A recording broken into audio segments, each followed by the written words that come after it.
All right, today I'm here with Wes Hester. He is the CEO chairman of the board for Foxhole Technology. We'll get into that in a minute, which is a very cool thing in itself, and we talked about this at length before the interview, but you're here because of your service. What branch of the military did you serve in? So I was an Army guy. Okay. Came up through, actually enlisted in the National Guard, and then from the National Guard went into college and did ROTC and became commissioned officer in the Army, initially in the artillery.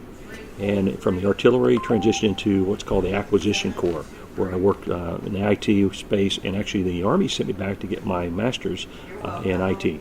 So, computer guy. Computer guy. Yep. Were you always that way? Were you did you get the early Macs? Were you that guy? Like the old school brick PC laptops. You remember those? How thick they were, and the little trackball in the middle of the keyboard. Yeah.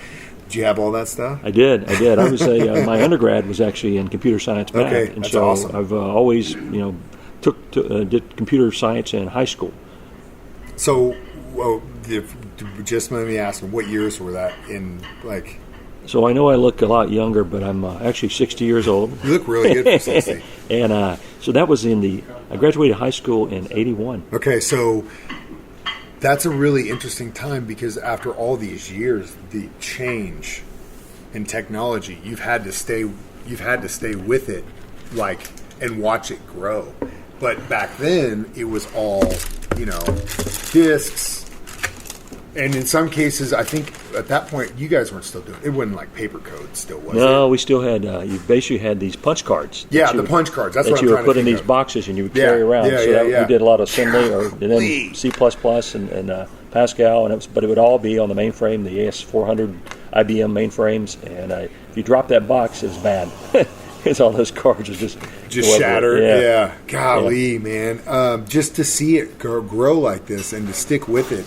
I mean, I would assume that since you're still involved with IT outside of the military, you've had to keep up every time something new comes up, a new, HTML came out, okay, I got to go learn that, and this comes out, I got to go learn that. Yeah, and, when I was at grad school, I actually ended up teaching something called Smalltalk, which is a computer language, and Java. Java was coming out. Yeah.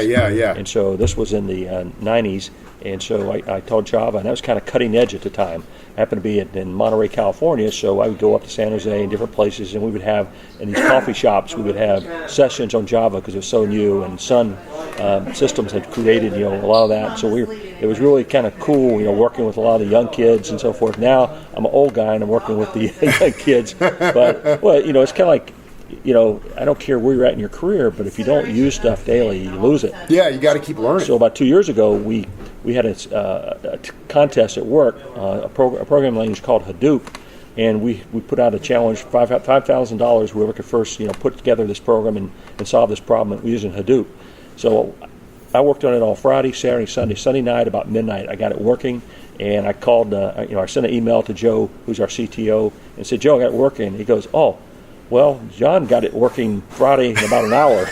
I'm like, man, But it was a great experiment, and it taught me a lot. That's cool. But you're right. You got to get your hands dirty, and that's really cool that you do that. So that leads me to my next question: How long did you serve in the Army for? So I was in the Army combined with my National Guard time about 27 years. A full career then. Yeah. So active duty was less than that, but I got credit for being a National Guard for the time I was in there and so forth. Yeah. So, but it was a great experience. Made a lot of good friends. Matter of fact, I've got a group of friends I get together with every October, and we do something together. And so, what are you guys doing this October? We're going to go play golf. Where at? Yeah, Myrtle Beach. Oh man, nice. That'll be cool. So it'll be fun. About 24 of us. Yeah. Wow. How long? Just a week or something? About 3 days. Yeah. Do you guys get to put money on those games? You have a little action going on. All right. Yeah, can have that. Nice. Well, congratulations and good luck.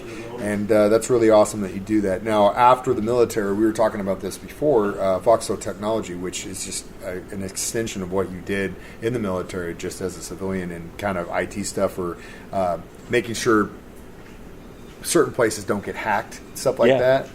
Defense, in a sense. Yeah, so cybersecurity, is a big, broad area. So we really focus on security operations, running security operations centers. So we monitor networks. We do vulnerability analysis. We try to block the bad guys. We fight the bad guys, if you will, 24/7.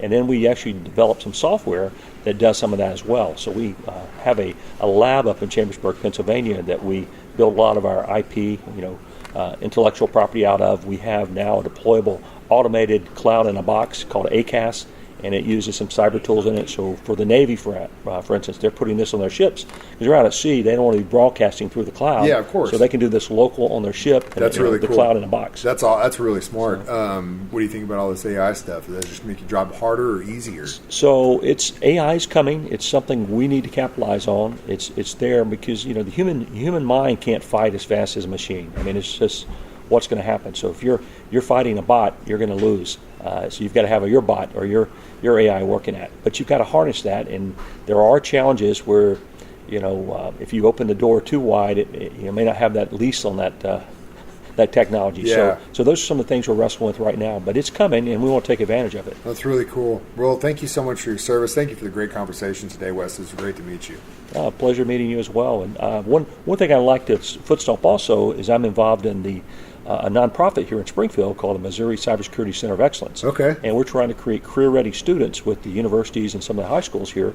And we received a grant, and down at the JVIC, Jordan Valley Innovation Center, downtown Springfield, we built out an operations center where we'll be providing cybersecurity services using students and faculty members to several agencies, both government and industry partners in the area. That's really cool. That's Yeah. really smart. And everyone that's got any kind of business that's online or anything needed. Yeah.